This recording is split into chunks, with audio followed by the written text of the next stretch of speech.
মনে মনে আল্লাহর নাম নিয়ে ট্রিগার চাপ দিতেই অগ্রবর্তী দুজন সৈন্য গোড়াকাটা গাছের মতো লুটিয়ে পড়ল দরজার সামনে। শব্দহীন গুলি খেয়ে দুজন সৈন্যকে এভাবে লুটিয়ে পড়তে দেখে সুমাইয়াকে ছেড়ে দিয়ে অন্য সৈন্যটি অস্ত্র ত্যাগ করল, কিন্তু তার নিশানা উদ্দেশ্যহীন। এখান থেকে ওদের বাগে আনা যাবে না দেখে আমিও নেমে গেলাম দরজার দিকে। এই সুযোগে সুমাইয়া দৌড়ে দরজার ভিতরে এসে আমার সাথে ধাক্কা খেল। টান দিয়ে তাকে পিছনে সরিয়ে এনে অস্ত্র ত্যাগ করলাম সামনে। ততক্ষণে তারা ভেন্টিলেটর বরাবর এক পশলা গোলা বর্ষণ করে আবার দরজার দিকে দৃষ্টি ফিরিয়েছে।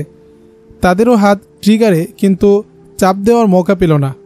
আমার রিভলভার থেকে সেই ভয়ঙ্কর চাপা শীষ তোলা গুলি ওদের আরও একজনকে জমিনে লুটিয়ে পড়তে বাধ্য করে। অন্যজন কাত হয়ে পড়ে যাওয়ায় গুলি লাগে তার পায়ে। মুহূর্তে আহত পা নিয়ে সে দৌড়ে ছুটতে থাকে। দেখি ওর সামনে আরও একজন দৌড়ে পালাচ্ছে। আমি দরজার বাইরে বেরোতে চাইতেই পেছন থেকে আমার জামা টেনে ধরে সুমাইয়া আর্তসুরে বলতে লাগলো, দোহায় আল্লাহর, ওদের সৈন্য সংখ্যা না জেনে বেরো না, আপনার ঠিক হবে না। আমি অনেক জোর করে তার হাত ছাড়িয়ে যখন উঠানে নেমে এলাম, তখন আহত সৈন্যটিও রাস্তায় রাখা গাড়িতে উঠে পড়েছে।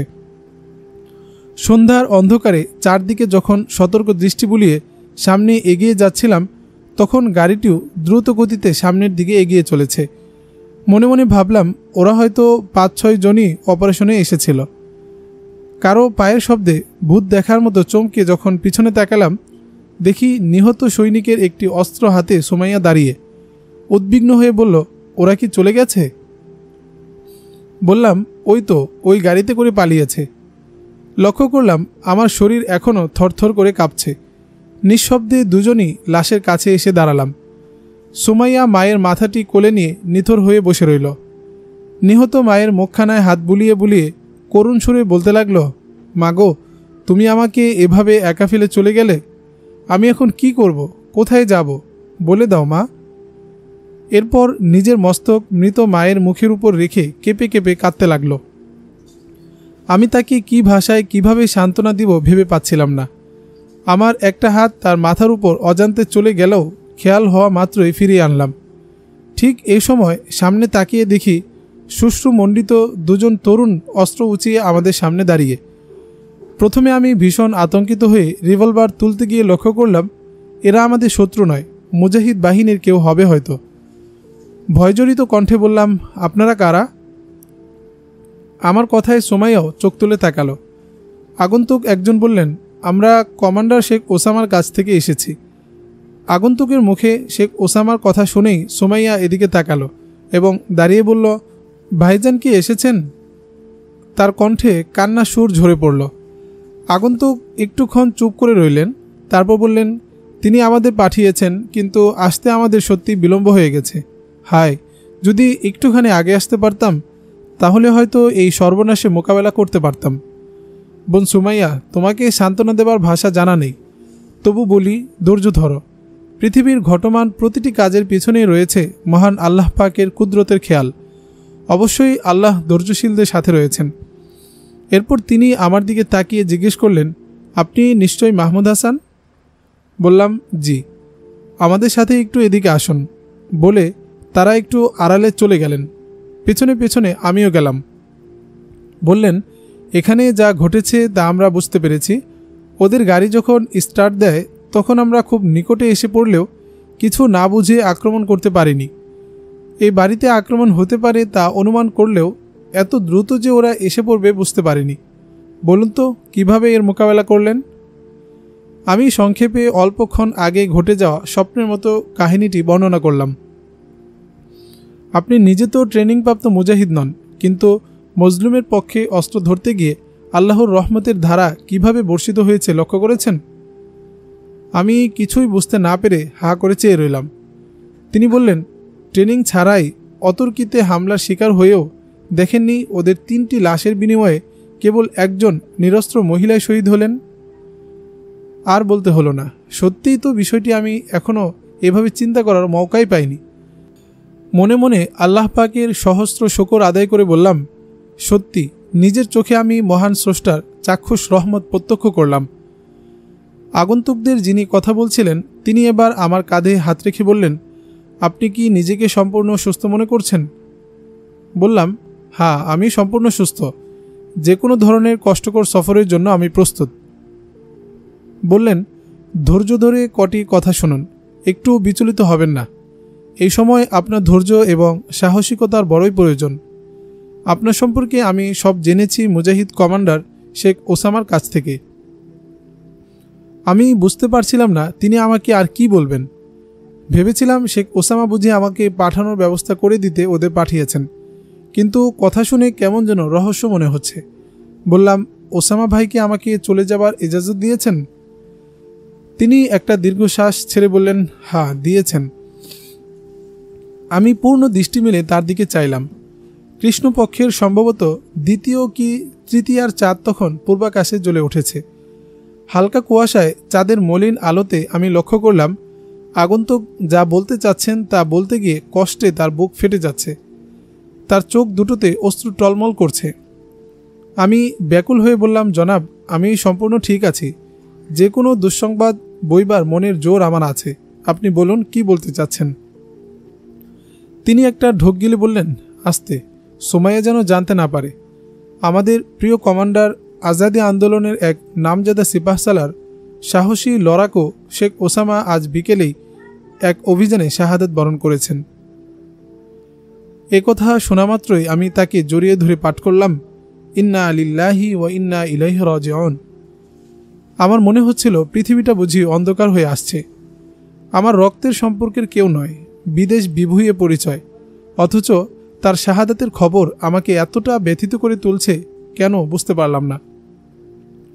আগন্তুক বলে চললেন, কমান্ডারের লাশ জাহানাবাদে আনা হয়েছে।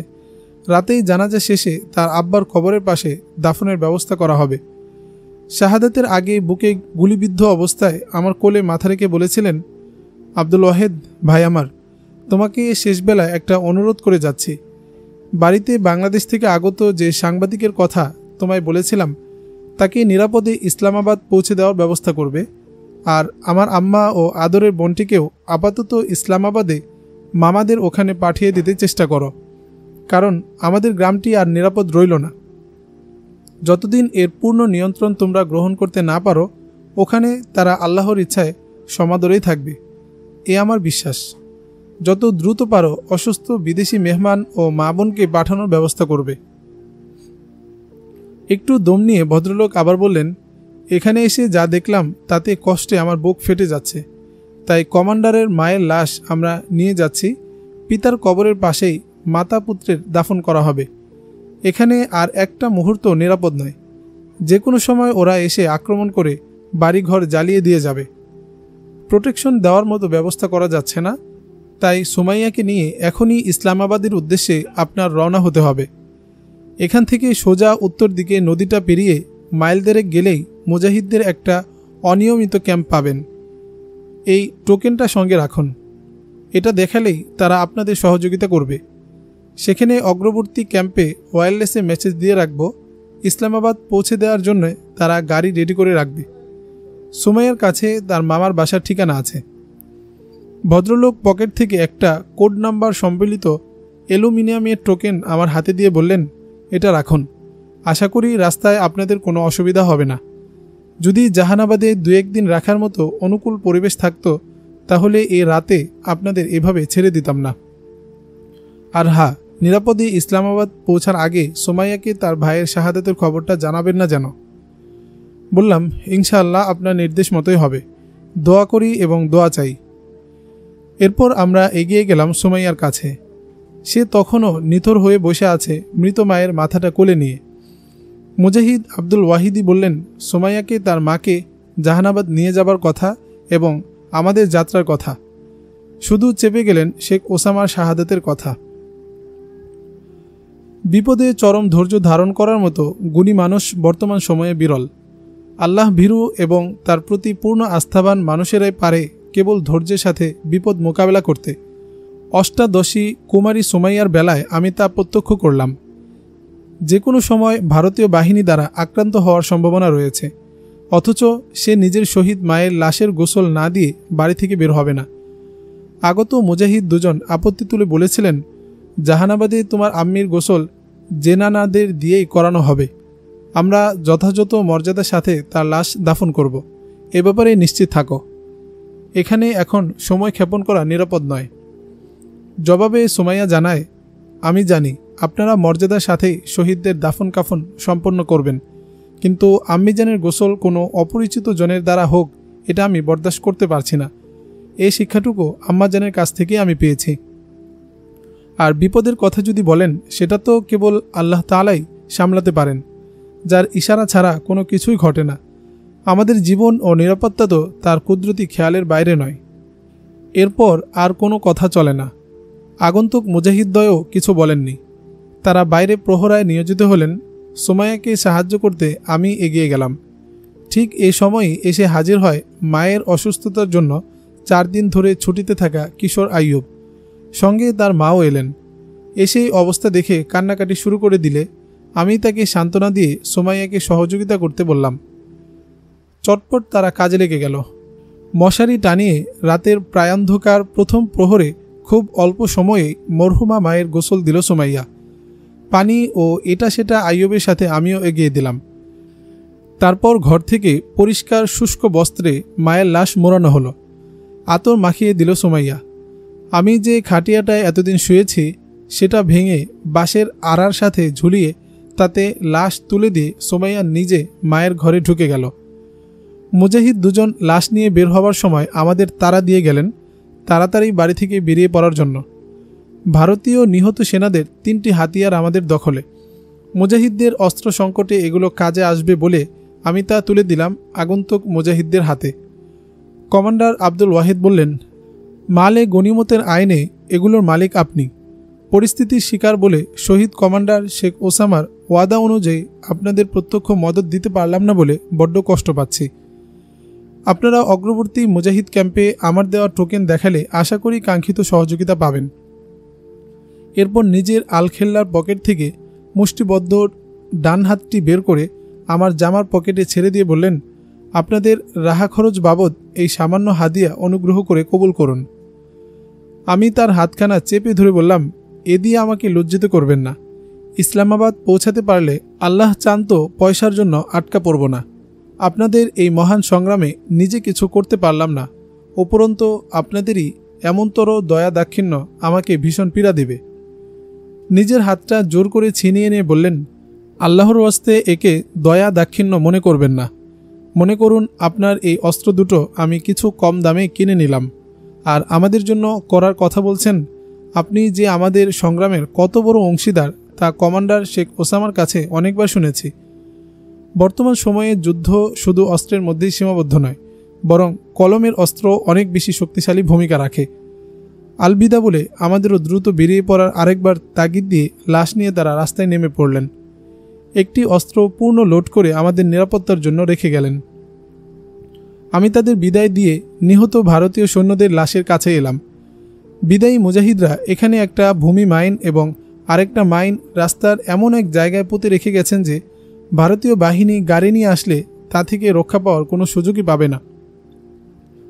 তারা মাইন দুটির কথা আইয়ুবকে ভালো করে বুঝিয়ে দিয়ে বলে গেল, রাতে যদি ওরা আসে তো তার কিছু করার নেই। যদিও অপারেশনে রাতে তারা না আসে তাহলে যেন সেখানেও কৌশল মতো সরিয়ে রাখে, নতুবা অন্যদের দুর্ঘটনার শিকার হওয়ার সম্ভাবনা রয়েছে। আইয়ুব এমন একটা রোমাঞ্চকর কাজের দায়িত্ব পেয়ে বেশ খুশি হয়েছে বলে মনে হলো। নিহত ভারতীয় এক সেনার পা থেকে একজোড়া গামবোট খুলে নিয়ে পরে নিলাম। কেমন পথে কতটুকু হাঁটতে হবে সেটা তো জানা নেই। আর দেরি করা উচিত নয় ভেবে বৈঠকখানা ঘরে এসে প্রবেশ করলাম। দেখি সুমাইয়া আইয়ুব ও তার মাকে বলছে, এই বাড়িঘরে যেসব সম্পদ রয়েছে তা থেকে তোমরা যা তোমাদের জন্য নিয়ে যেতে পারো নিয়ে যাও, তবে সাবধান, শত্রু সেনা এসে পড়ছে, টের পাওয়া মাত্রই আত্মরক্ষা করবে। জিনিসপত্রের লোভে আবার নিজেদের জীবন বিপন্ন করে তুলনা জানো। বুঝেছ আমি কি বলেছি? আইয়ুব ও তার মা চোখের অশ্রু মুছতে মুছতে ঘাড় কাত করে সায় জানালো। আমি বললাম, আর দেরি করা বোধহয় ঠিক না আমাদের। জবাবে সুমাইয়া বলল, আমি রেডি, চলুন বেরিয়ে পড়ি। আমি নিজের ব্যাগটা কাঁধে ঝুলিয়ে এসে দেখি সুমাইয়াও একটা ব্যাগে প্রয়োজনীয় জিনিসপত্র গুছিয়ে তৈরি হয়ে আছে। আমার আপত্তি সত্ত্বেও নিজের ব্যাগটি নিজের কাঁধে ঝুলিয়ে নিল সে। সাইলেন্সার যুক্ত রিভলভারটি অপেক্ষাকৃত হালকা হওয়ায় সেটি তার হাতে দিয়ে আমি ডান কাঁধে ঝুলালাম ভারতীয় সেনাদের কাছ থেকে পাওয়া হাতিয়ারটি। সুমাইয়া শেখ ওসামার একটি আফগানি ক্যাপ দিয়ে বলল, এটা মাথায় পরে নিন, বাইরে বেশ কুয়াশা ও ঠান্ডা। একটা ধন্যবাদ জানিয়ে সেটি মাথায় পরে বিসমিল্লাহ বলে অজানার পথে শঙ্কিত পা বাড়ালাম। এখান থেকে উত্তর দিকে পাহাড় হতে নেমে আসা বরফ গলা নদীটি পার হয়ে ওপারে মাইল দেড়েক দূরে অস্থায়ী মুজাহিদ ক্যাম্পের সন্ধান করতে হবে। সোজা পথে নদী পার হওয়া যাবে না, কারণ এদিকে নদীর প্রায় 40 ফিট খাড়া পার। তাই সুমাইয়ার কথা মতো বাগানের ভেতর দিয়ে আমাদের যেতে হচ্ছে উত্তর পশ্চিম কোণে। শুভ্র কুয়াশা ভেদ করে গাছগাছড়ার ফাঁক গলিয়ে ফালি ফালি চাঁদের আলো আছড়ে পড়ছে জমিনে। শিশির ভেজা ঘাস মারিয়ে আঙ্গুর, আপেল, কমলা, আখরোট প্রভৃতি বাগানের ভেতর দিয়ে মেঠো পথ ধরে আমরা হাঁটতে লাগলাম। সত্যি সত্যি নদীর পার এদিকটায় বেশ ঢালু। বরফ গলা হিমশীতল পানির কুলুকুলু শব্দে চমকে তাকালাম নদীর দিকে। আমার প্রশ্নের জবাবে সুমাইয়া বলল, এদিকটায় এখন হাঁটু পানির বেশি হবার কথা নয়। আমি গামবুট খুলে নিতে চাইলে সুমাইয়া বলল, গামবুট খোলার দরকার হবে না, হাঁটুর উপর পর্যন্ত তো ঢাকা আছে, আশা করি পানি ভিতরে ঢুকবে না। প্রচণ্ড ঠান্ডা পানিতে ভিজার কোনো দরকার নেই। বাইরে যে এখনও প্রচণ্ড শীত পড়ে নদীর ধারে এসে তা যেন আরও প্রকটভাবে বুঝতে পারলাম। আমার গায়ে মোটা কোট আর সুমাইয়ার গায়ে লেহেঙ্গা। বললাম, তাহলে এবার নেমে পড়া যাক। সুমাইয়া পিছনে তাদের বাড়ির দিকে মিনিট খানেক চেয়ে রইল।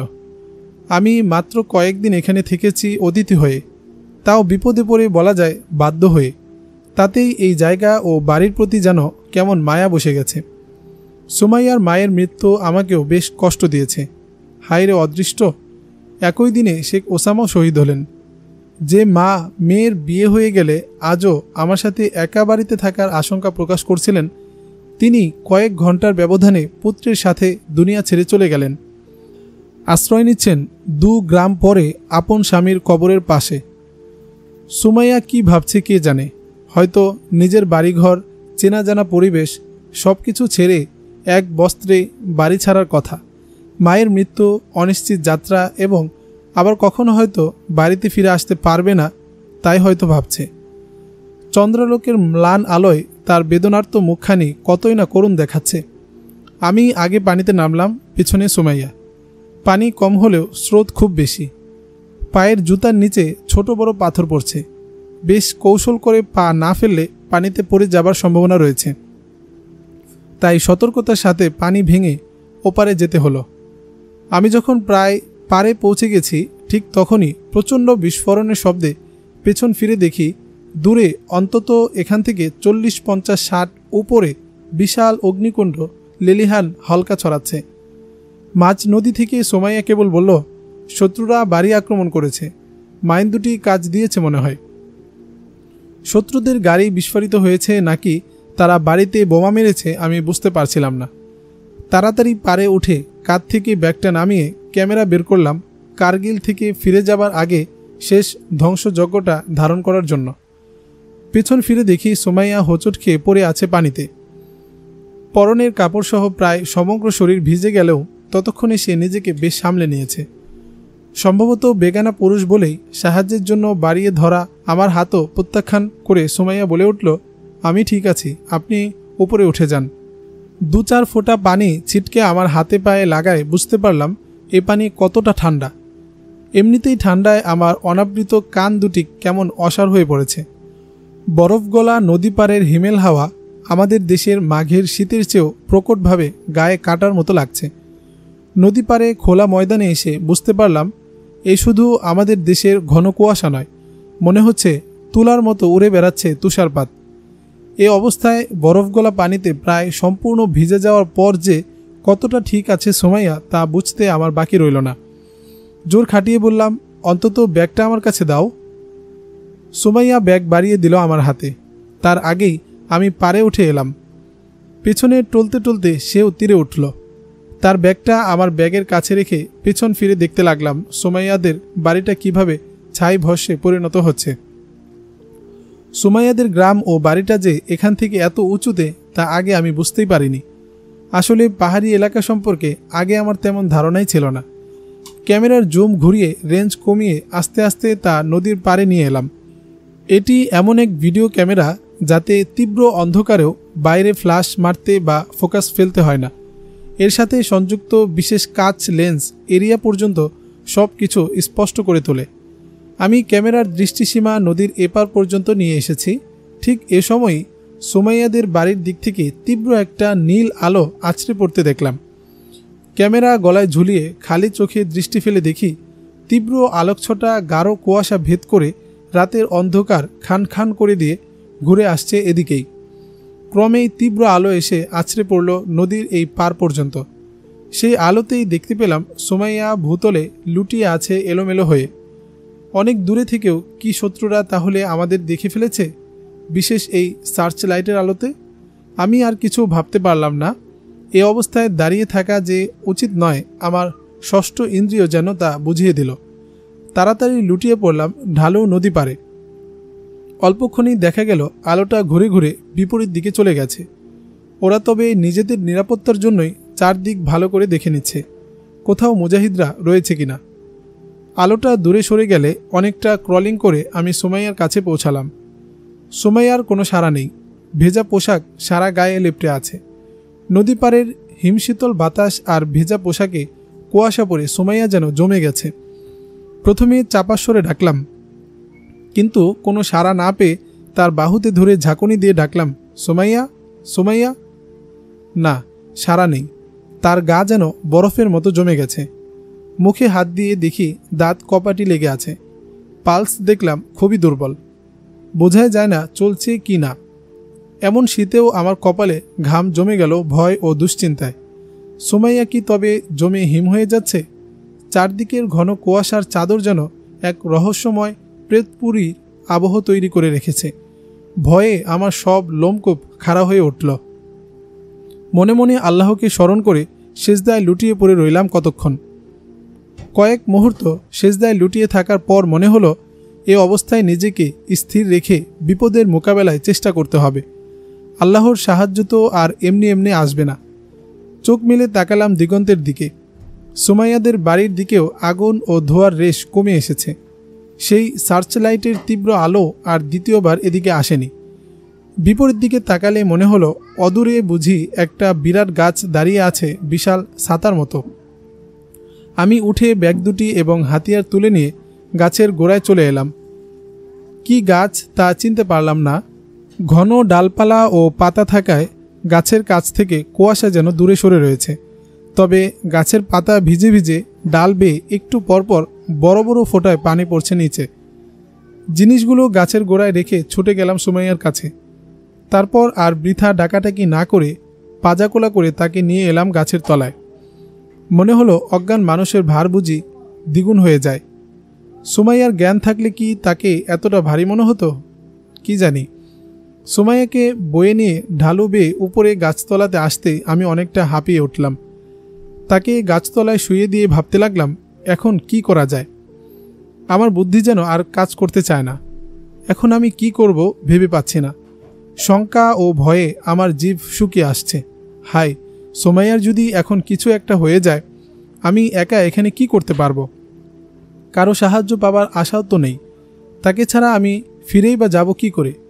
সুমাইয়ার এই বিপদে সত্যি আমার চোখ থেকে কফটা অশ্রু ঝরে পড়ল। হঠাৎ মনে হলো ব্যাগে নিশ্চয়ই সুমাইয়ার শুকনো জামা কাপড় রয়েছে। হায়, যদি একটু আগুন ধরানোর ব্যবস্থা করতে পারতাম। এই ভিজে যাওয়া শীতল শরীরটা একটু সেকে নিতে পারতাম, তাহলে নিশ্চয়ই সুমাইয়ার জ্ঞান ফিরে আসতো। এসব ভাবতে ভাবতে সুমাইয়ার ব্যাগটা খুলে ফেললাম। ব্যাগের ভিতর হাতড়ে কাপড় চোপড় যা বেরিয়ে এলো তাতে একটা মোটা কম্বলও রয়েছে। কম্বল ও শুকনা জামা কাপড় নিয়ে চলে এলাম সুমাইয়ার কাছে। কম্বলের ভাঁজ খুলতে গেলে একটা কাংড়ি ছিটকে পড়ল পাশে। একটু অবাক হলাম এই ভেবে যে এত স্বল্প জিনিসপত্রের সাথে সুমাইয়া এই কাংড়িটা নিতে গেল কেন? নাকি সে জানতো যে পথে শীতে এমন কাহিল হয়ে পড়তে হবে আমাদের? তাহলে তো কয়লাও থাকতে পারে ব্যাগে। মনের মধ্যে যেন একটা অজানা আনন্দের ঢেউ খেলে গেল। আমার ব্যাগের সাইড পকেটে দিয়াশলাইও থাকার কথা। মনে মনে বললাম, হে আল্লাহ, ব্যাগে যেন কয়লা ও দিয়াশলাই থাকে। তার আগে ভেজা কাপড়গুলো পাল্টানো প্রয়োজন তা আমি বুঝি, কিন্তু কিভাবে তা সম্ভব? যদি কাপড় পাল্টানোর সময় সুমাইয়ার জ্ঞান ফিরে আসে তাহলে? তাহলে সে আমাকে কি ভাববে? আমি কি তার সামনে দাঁড়াতে পারবো? বুঝাতে পারবো এই দুঃসময়ের গুরুত্ব? তার কাছে কি বিশ্বাস বলে আমার প্রতি কিছু অবশিষ্ট থাকবে? মিনিট খানেক এসব ভেবে চন্দ্রালোকে তার নিষ্পাপ মায়াবী মুখের দিকে তাকিয়ে রইলাম। বাষ্পরুদ্ধ কণ্ঠে সুমাইয়া সুমাইয়া বলে দুবার ব্যর্থ ডাকাডাকিও করলাম আবার। না, ভেজা কাপড় তার পাল্টাতেই হবে। এ যেন জীবন মরণ সমস্যা। এখানে এত সব ভাবাভাবির মৌকা কোথায়? মোটা কম্বলটা দিয়ে আগেই তার সমগ্র শরীরটা ভালো করে ঢেকে দিলাম। তারপর আস্তে আস্তে